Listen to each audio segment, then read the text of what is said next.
보면서 묵상하고 있는데요. 오늘은 잠언 18장 10절부터 16절까지 한 문단 좀 보도록 하겠습니다. 오늘 조금 짧습니다.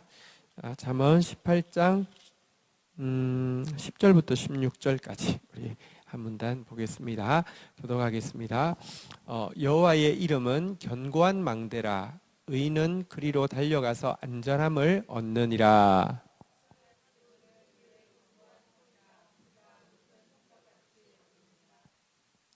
뒤에 누가 마이크 잡아주셔야 되겠는데요. 사람의 마음의 교만은 멸망의 선봉이요 겸손은 존귀의 앞잡이니라. 사연을 듣기 전에 대답하는 자는 미련하여 욕을 당하느니라. 사람의 심령은 그의 병을 능히 이기려니와 심령이 상하면 그것을 누가 일으키겠느냐. 명철한 자의 마음은 지식을 얻고 지혜로운 자의 귀는 지식을 구하느니라. 우리 16절 같이 읽겠습니다. 시작. 사람의 선물은 그의 길을 넓게 하며 또 존귀한 자 앞으로 그를 인도하느니라. 아멘. 네. 우리 이제 방금 읽은 이 내용이 어떻게 서로 연결되어서 또 구체적으로 무엇을 우리에게 말씀하고 있는지 오늘 좀 보도록 하겠습니다.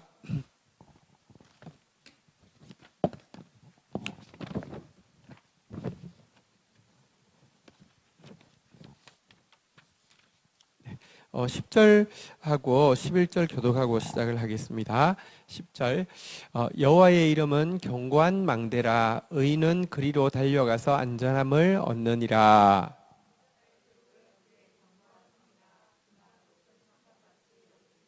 자, 두 구절을 읽었는데요. 두 구절에서 혹시 비슷한 표현이 나오는 게 있는데 혹시 뭔지 알겠습니까? 예, 봤어요. 그죠? 10절에는요 뭐라고요? 견고한 망대. 11절에서는요 견고한 성. 이게 이제 대조가 되고 있죠. 자, 이제 한번 보도록 하겠습니다. 의인한테는요 무엇이, 자 10절로 가보겠습니다. 10절에 보면 의인한테는 무엇이 견고한 망대라고 이야기합니까? 여호와의 이름이 견고한 망대라고 이야기하죠. 그리고 그 이름으로 달려가서 무엇을 얻는다고요? 안전함을 얻습니다. 자, 다시 말하겠습니다. 의인은 무엇을 견고한 망대라고 생각한다고요? 여호와의 이름을 견고한 망대라고 생각하고요.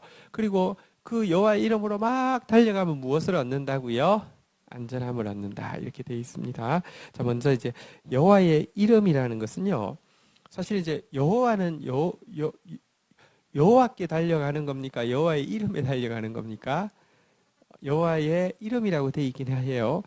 실은 근데 우리는 여호와를 다 알 수가 없습니다. 하나님이 다 계시해 주신다 하더라도 우리는 피조물이기 때문에, 이만한 피조물이기 때문에 온 우주도 담을 수 없는 하나님을 다 알 수가 없습니다.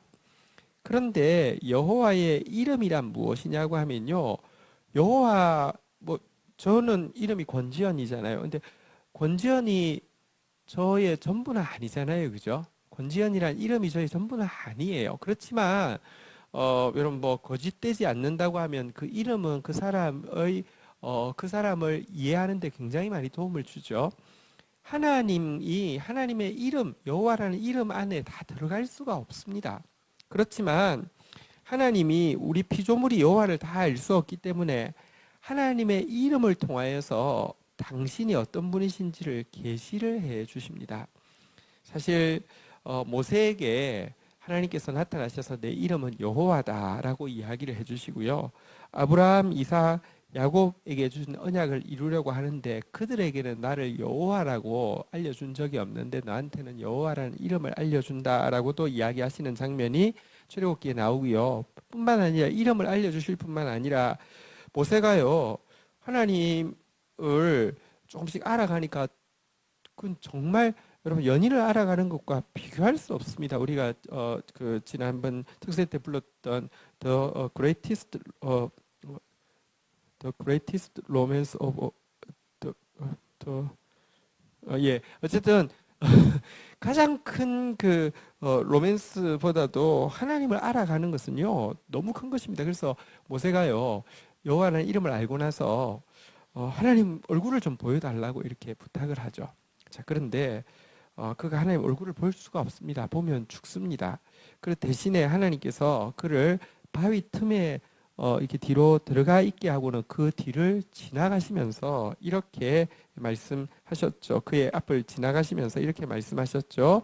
출애굽기 34장 6절 7절에 보면 하나님께서 당신의 이름을 알려주시고 나서 이제 얼굴을 보여달라고 하는 그에게 얼굴 대신에 당신의 이름에 담겨 있는 성품을 이렇게 선포하셨습니다. 한번 같이 읽도록 하겠습니다. 알겠습니다. 시작. 여호와께서 그의 앞에 지나시며 선포하시되 여호와라 여호와라 자비롭고 은혜롭고 노하기를 더디하고 인자와 진실이 많은 하나님이라.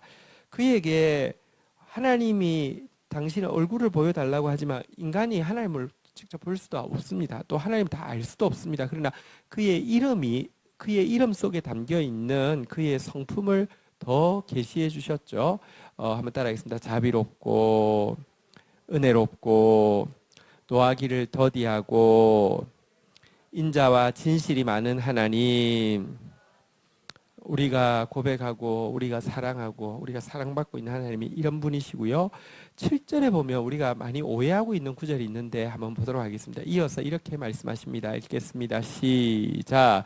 인자를 천대까지 베풀며 악과 과실과 죄를 용서하리라. 그러나 벌은 면제하지 아니하고 아버지의 악행을 자손 3, 4대까지 보응하리라. 인자를 몇 대까지? 자, 악행을 몇 대까지? 자, 근데 이게요, 우선 1000대와 3, 4대가 비교해 보면요, 한 몇 배입니까? 300배 뭐 이렇게 차이 나잖아요, 그죠? 이것 자체가 일단 여러분 300배라는 것은 여러분 비교의 의미가 없어지는 것입니다. 그런 것이기도 하지만 여기 보면 하나님이요 인자를 1000대까지 베풀지만 동시에 한번 따라하겠습니다. 악과 과실과 죄를 뭐 하신다고요? 용서하세요. 하나님은요, 우리 아버지가 뭐 잘못했다고요? 그에게 악이, 그에게 과실이, 그에게 죄가 이것은 이제 원어로서는 각각 조금씩 다른 의미인데요. 어쨌든 우리가 생각할 수 있는 모든 죄를 이야기합니다. 죄가 있어도요, 하나님은요, 자비하시고 인자하시고 노하기를 더디하시고 인애와 진실이 많은 하나님이셔서요. 인자를 1000대까지 베풀면서요. 용서하시는 분이십니다. 근데 뒤에 그러면 3, 4대 보응한다는 것은 무엇일까? 내가 잘못된 것이 아버지 우리 조상이 뭐 잘못해서 그런 거 아닌가? 한때 한국 교회에 엄청나게 영향을 끼쳤던 조상으로부터 내려오는 저주 뭐 이런 거 가계의 저주를 끊으라 이런 책도 있었고요. 이런 말 많이 했습니다. 전혀 성경적이지 않고요. 한국에서 그게 잘 퍼졌던 이유가 한국의 무속 신앙이라는 게요. 전부 다 무당 찾아가면 그때 니네 할아버지가 어디 무당 돈을 떼먹어서 그래 이런 이야기를 하면서 이랬던 게요. 싹 이렇게 들어와 가지고 그렇게 된 거예요.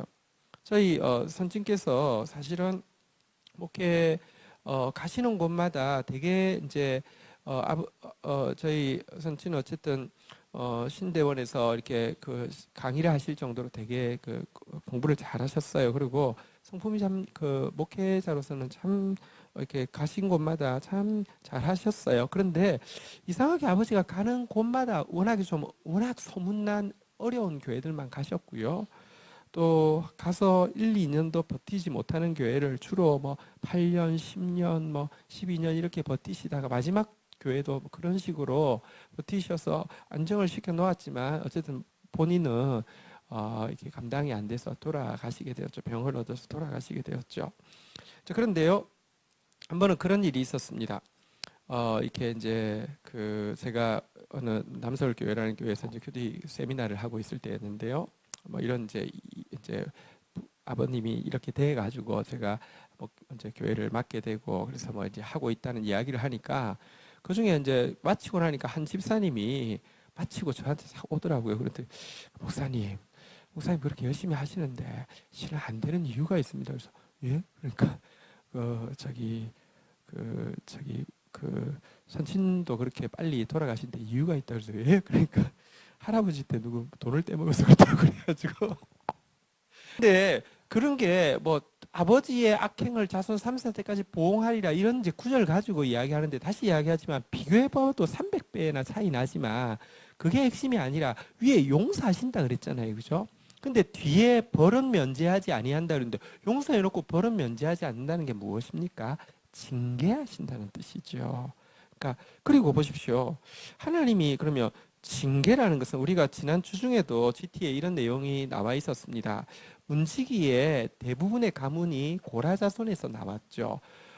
고라 자손은 사실은 저주받은 권위에 도전하다가 저주받은 사람인데 그의 자손에게서 대부분의 문지기가 나왔습니다.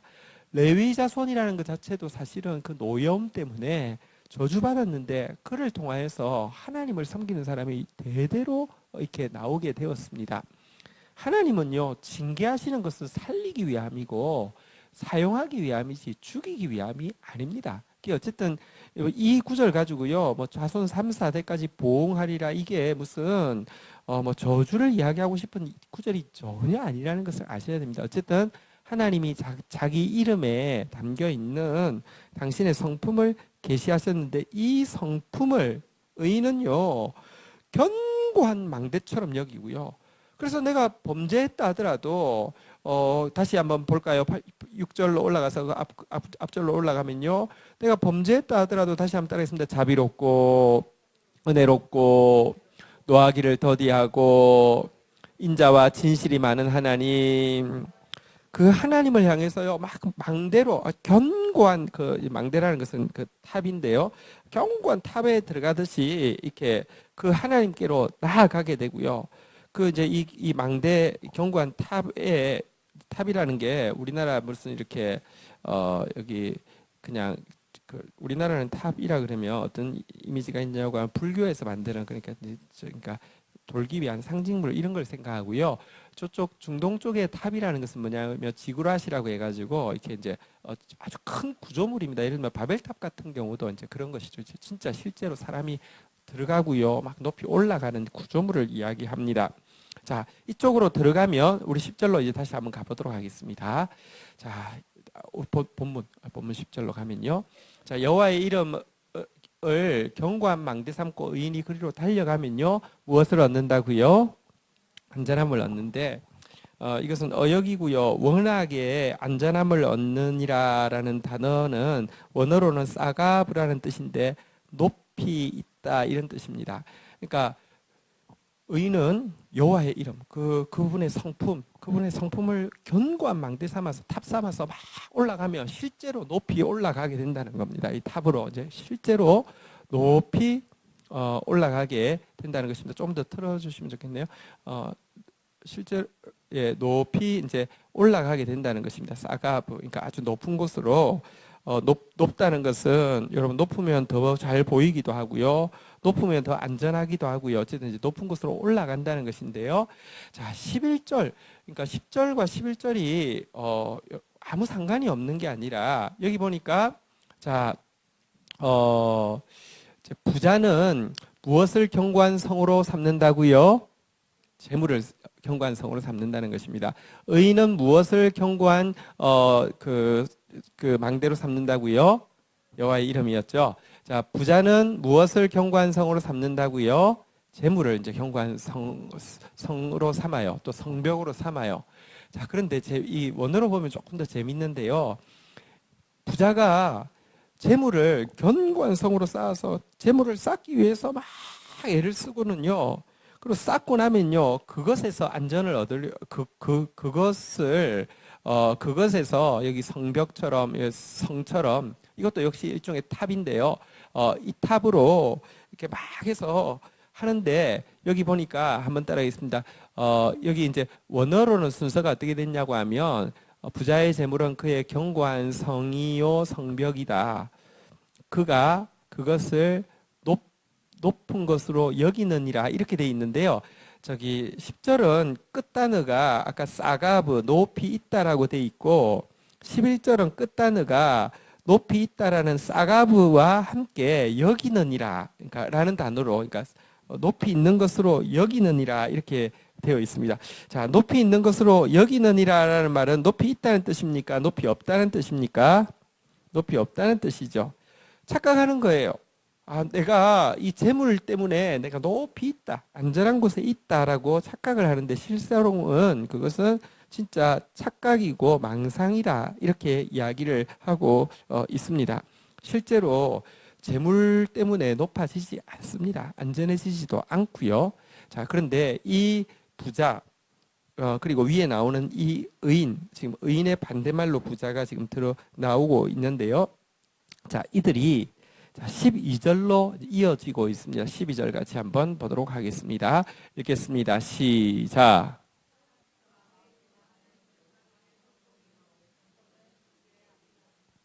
자, 여기 보니까 사람의 마음의 교만은 이렇게 이야기했는데 위에 두 사람이 나왔었는데요. 하나는 재물을 의지하는 자고요. 견고한 성 삼는 사람이고요. 하나는 여호와의 이름을 이렇게 견고한 망대 삼는 사람이었는데요. 여러분, 어떤 사람의 마음이 교만해질까요? 1번 여호와의 이름을 의지하는 사람, 그러니까 견고한 망대로 생각하는 사람이 교만해질까요? 아니면 재물을 견고한 성으로 삼는 사람이 교만해질까요? 반대로 그러면 이 12절에 나오는 표현대로 하면 여호와의 이름을 견고한 망대로 삼는 사람은 뭐해진다는 것입니까? 겸손해진다는 것입니다.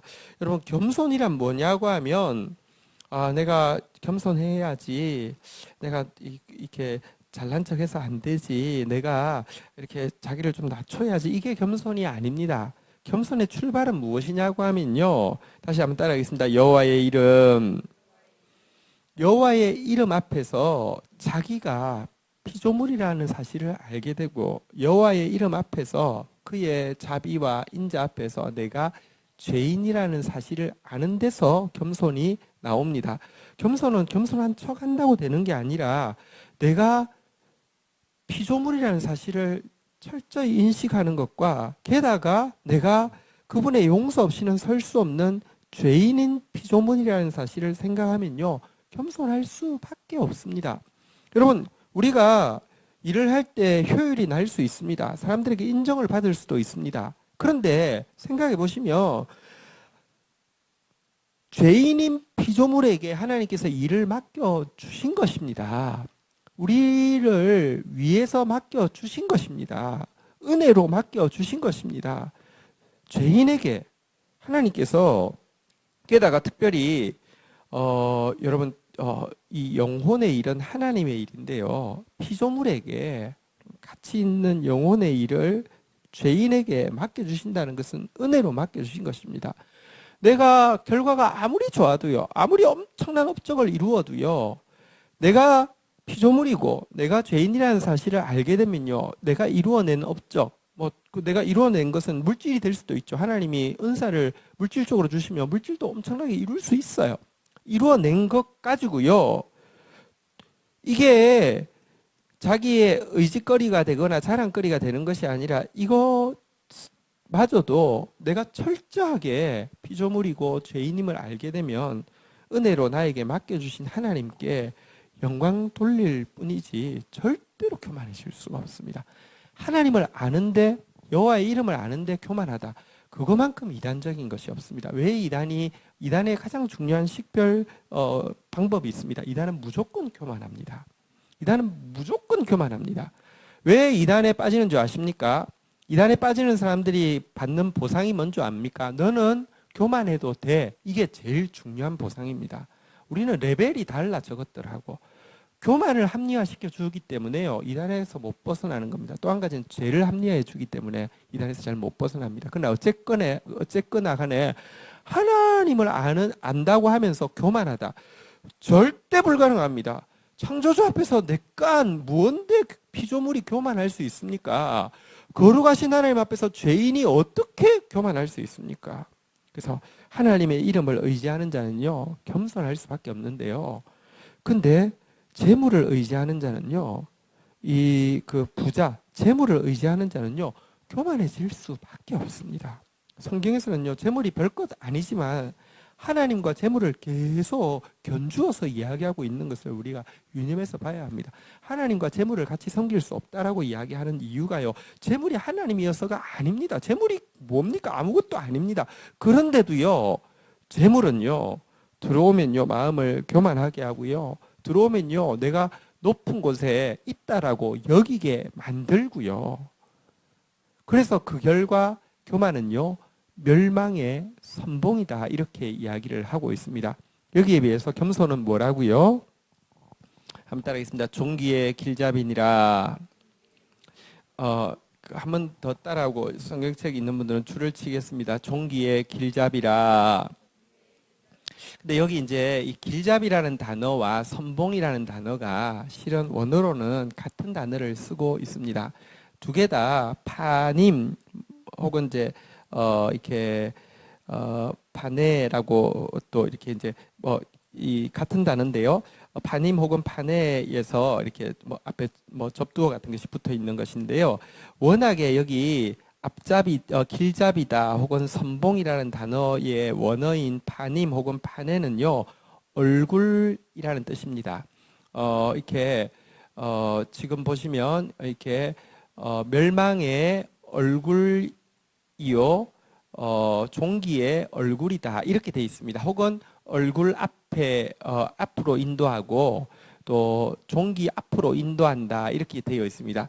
교만은 멸망의 얼굴 앞으로 인도한다. 겸손은 종기의 얼굴 앞으로 인도한다라고 이야기하면 여기서 멸망과 종기가 얼굴이 있는 거잖아요. 얼굴, 종기의 얼굴, 멸망의 얼굴. 그렇다고 하면 여기 존기 혹은 여기 멸망은요, 사실 의인화해서 얼굴이 있는 것으로 표현하고 있는데요. 실상 교만은요, 멸망의 얼굴 앞으로 인도하는데 이 멸망이 뭐냐? 멸망의 얼굴, 누구 얼굴일까요? 혹은 겸손은 종기의 얼굴 앞으로 인도하는데 이 종기는 누구의 얼굴일까요? 사실 이것은 사단의 얼굴, 하나님의 얼굴을 상징하지요. 우리가 여호와의 이름을 의지해 가지고요.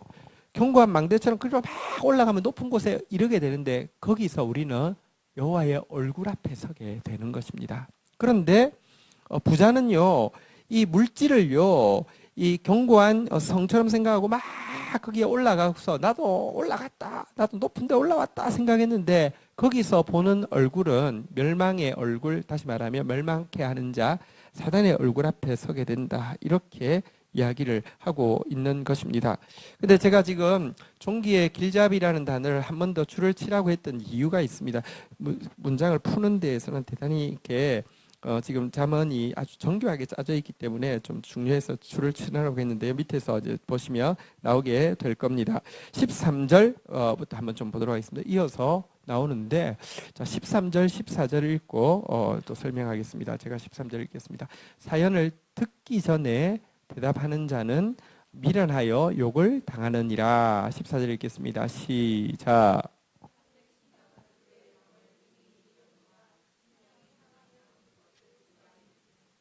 자, 이제 이어서 나오는 내용은요. 지금 마음이 교만한 사람, 재물을 의지하여서 그것을 견고한 성 삼고 높은 데 있다고 스스로 여기고 나는 높은 사람이야 스스로 여기고는요. 이 이제 교만을 가지고 있는 사람의 행동 거지에 대해서 이야기를 하는데요.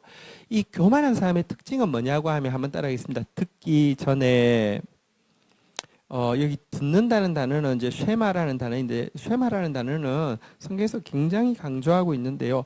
쉐마하지 않는다는 것입니다.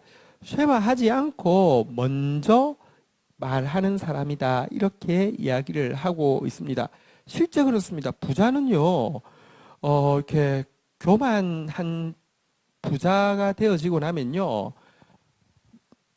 사람 말 한마디만 들어도 판단 다 하고요. 그리고 나서는 자기 할 말 막 합니다. 지금 갑질하는 사람들 모습 보면 나올 겁니다. 자기 주관이나 자기 확신이 강하기 때문에 다른 사람 말에 쉐마 들으려고 절대 하지 않고요. 자기 견해만 막 말합니다. 그리고 말을 하는데요. 이게 말이 아닙니다. 막 진짜 언어 폭력이죠. 이렇게 하는데요. 여러분 보십시오. 차라리 행동폭력보다 언어폭력이 훨씬 더 무서운 것입니다. 14절에 보면요. 심령은 그의 병을 능히 이기려니와 마음만 건강하면요. 몸에 질병이 있어도 이길 수 있는데 이 마음을 상하게 하고 나면요. 이거는 회복될 방법이 없다 그러는데요. 여러분 이 부자, 교만한 부자가요. 다른 사람의 심령을 상하게 하는 이런 악행을 행할 수 있는 것에 대해서 이야기하는 것임을 알게 됩니다. 사실은 지금 그 무슨 대한항공 뭐 거기 이제 그 사람들 막 폭력적인 말을 하는 거 보면 진짜 미친 사람 같아요, 그죠? 근데 그것을 듣고 있는 사람들은요, 진짜 영혼이 얼마나 파괴되겠습니까? 이것은 굉장히 심각한 죄입니다. 성경에서는 말로 지은 죄에 대해서 행동으로 지은 죄 이상으로 심판하신 것에 대해서 계속 이야기하는데 특별히 그 말이 심령을 상하게 하며 그 사람 회복될 수가 없습니다. 이거에 대해서는 반드시 심판할 것입니다. 누가복음 17장 2절에 보면요. 누가복음 17장 2절에 보면 그가 이 작은 자 중에 하나를 실족하게 할진대 차라리 연자맷돌을 그 목에 매어 바다에 던지는 것이 나으니라. 하나님은요. 작은 자 실족시키는 것에 대해서 엄청나게 책망하시고 심판하시고 미워하십니다. 그런데 교만한 부자는요. 그의 말로 행동으로 이런 일을 할 확률이 굉장히 높습니다. 자, 여기에 비해서 15절, 16절 이제 거의 다 됐는데요. 15절 한번 보도록 하겠습니다. 한번 같이 읽도록 하겠습니다. 15절 같이 읽겠습니다. 시작.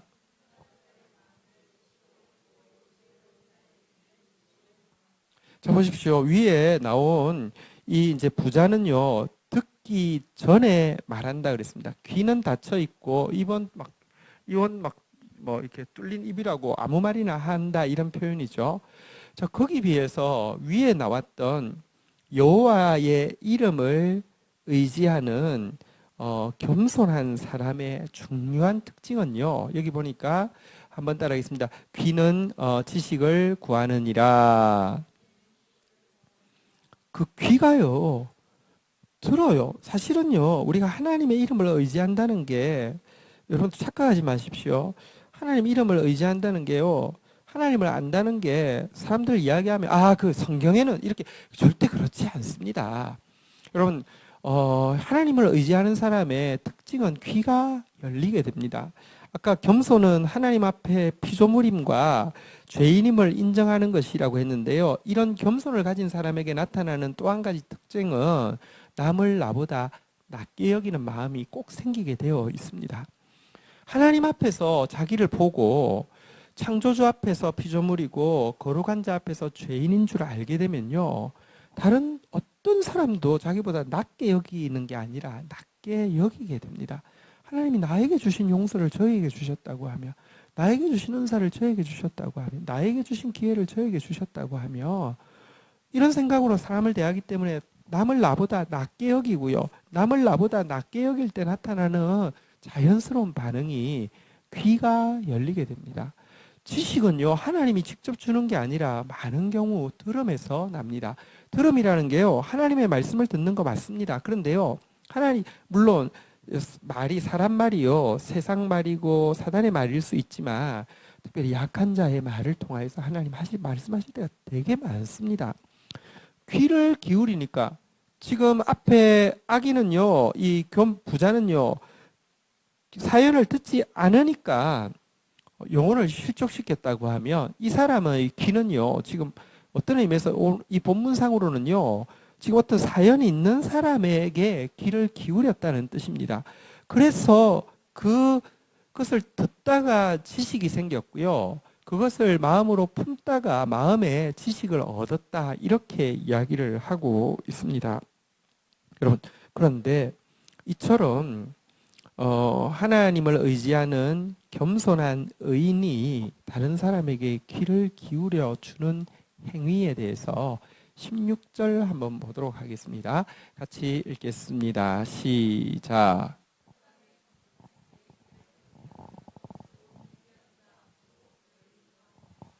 자, 갑자기 이제 사람의 선물은 이라는 선물이라는 단어가 나왔는데요.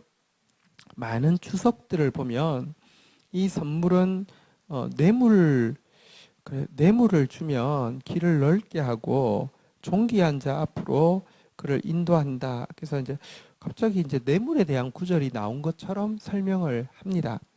근데 지금 여기서 지금 한번 아까 줄 쳤던 구절하고 비슷한 단어가 있는데요. 한번 따라하겠습니다. 존귀한 자 앞으로 아까 우리가 줄 쳤던 구절은요. 한번 따라하겠습니다. 존귀의 길잡이니라. 원어로 보면 존귀의 얼굴 앞으로 이렇게 돼 있었는데요. 지금 여기 16절에 나오는 존귀한 자 앞으로 이것도 역시 존귀의 얼굴 앞으로 이렇게 돼 있습니다. 그러니까 이제 물론 이 존귀라는 단어 자체는 그러니까 앞에는 뭐 이렇게 저기 이렇게 가보드라는 이제 영광스러운 분, 뭐 이런 표현이고요. 뒤에는 가돌이라고 해서 이제 뭐 큰 용사, 위대한 용사. 근데 이 두 가지 다 하나님께 쓰는 표현이긴 합니다. 근데 어쨌든 여기 앞으로라는 단어는 같이 판에 이 단어를 써가지고요. 어쨌든 하나님 앞에서 설명대로 하면 하나님 앞으로 인도한다 이런 표현입니다. 지금 위에 우리가 보았던 12절에 나왔던 단어가 이어지는 것을 보면 분명히 여기에 존귀의 길잡이라는 단어와 지금 이제 16절에 존귀한 자 앞으로가 원어적으로 같은 의미를 지금 반복하고 있는 것으로 보아서는 제가 설명드린 대로 하나님 앞으로 인도한다는 것입니다. 그렇다고 하면 앞에 여기서 사용되어지고 있는 선물이라는 단어를 갑자기 뇌물 이야기하는 것으로 보는 것은 대단히 본문에 맞지 않습니다. 실질적으로 여기 선물이라고 사용된 단어는요, 마탄이라는 단어인데 이 단어는 뇌물이라는 단어하고 원래 다르기도 다르지만 물론 용례적으로 보면 이렇게 뇌물처럼 쓰일 때도 있어요. 자, 한번 보겠습니다. 잠언서 19장 6절에 보면요. 이 마탄, 선물이라는 단어가 아주 긍정적으로 사용되어지고 있습니다. 같이 한번 읽도록 하겠습니다. 읽겠습니다. 시작.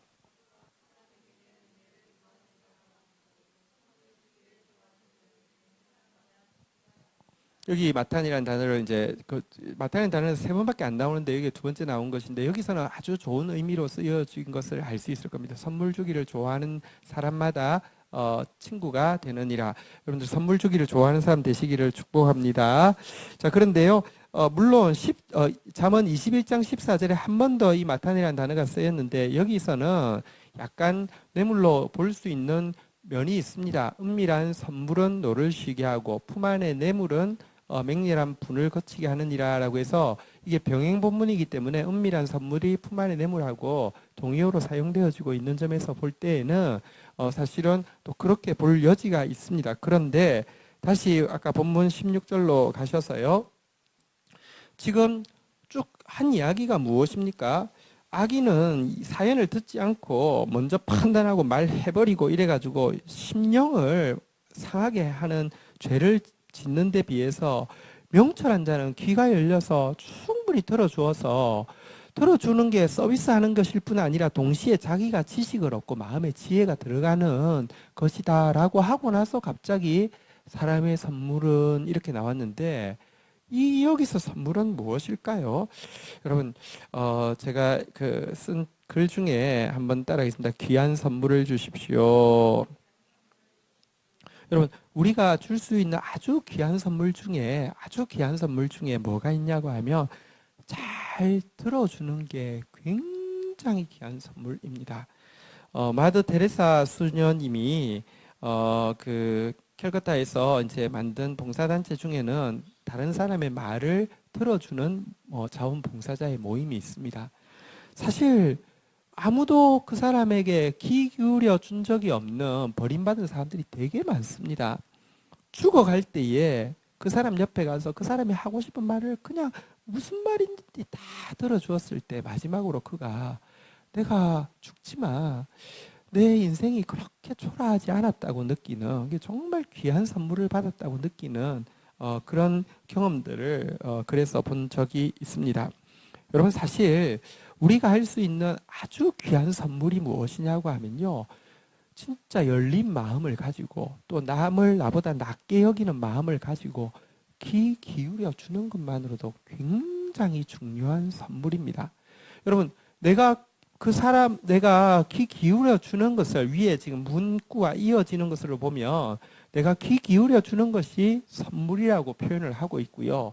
이 선물이 그의 귀를 넓게 할 뿐만 아니라 여러분 내가 귀 기울이면요. 내가 넓어집니다. 내게 지식이 들어오고요. 내가 지식을 구하고 내가 지식을 얻게 되고 내 생각이 넓어지고 내 마음이 넓어질 뿐만 아니라 내가 그렇게 다른 사람에게 귀 기울여 주는 이 모습을 보면요. 하나님이 나를 존귀한 자 앞으로 인도한다. 사실 하나님의 얼굴 앞으로 인도한다. 이런 표현이 지금 이어지는 내용으로 보아서 있는 것을 알게 됩니다. 여러분 우리가 오늘 여기까지가 한 문단인데요. 다시 정리를 하면 우리가 여호와의 이름을 망대 삼으며 올라가면 진짜 안전한 곳, 진짜 높은 곳으로 나로 나의 높은 곳을 다니게 해 주십니다. 그런데 여러분 이 높아진다는 게 교만해진다는 게 아니라 진짜 저 높은 곳에 서게 되어질 때 가장 겸손한 자가 되어지게 되고요. 그 높은 곳에서 겸손하신 하나님의 얼굴을 배우게 되고요. 그런 사람은 약한 자들에게 귀 기울이는 사람이 되고 그것을 통하여서 자신이 넓어질 뿐만 아니라 하나님 앞에 서게 된다. 이렇게 이야기를 하고 있고요.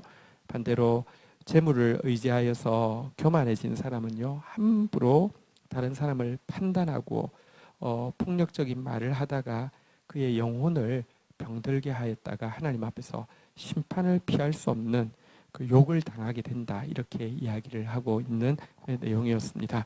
우리가 오늘 이 본문 보면서 내가 여호와의 이름을 의지하는 의인이 될 것인지 겸손한 의인이 될 것인지 재물을 의지하는 교만한 어리석은 자가 될 것인지 오늘 좀 이 말씀 앞에서 또 우리가 기도하며 나가는 시간을 가졌으면 좋겠습니다. 우리 눈 뜨셔도 좋고요. 10절부터 16절까지에 대해서 하나하나 반응하면서 또 나에게 주신 말씀들이 있으면 그것에 대해서 고백하면서 같이 기도하는 시간 가지도록 하겠습니다. 같이 기도하시겠습니다.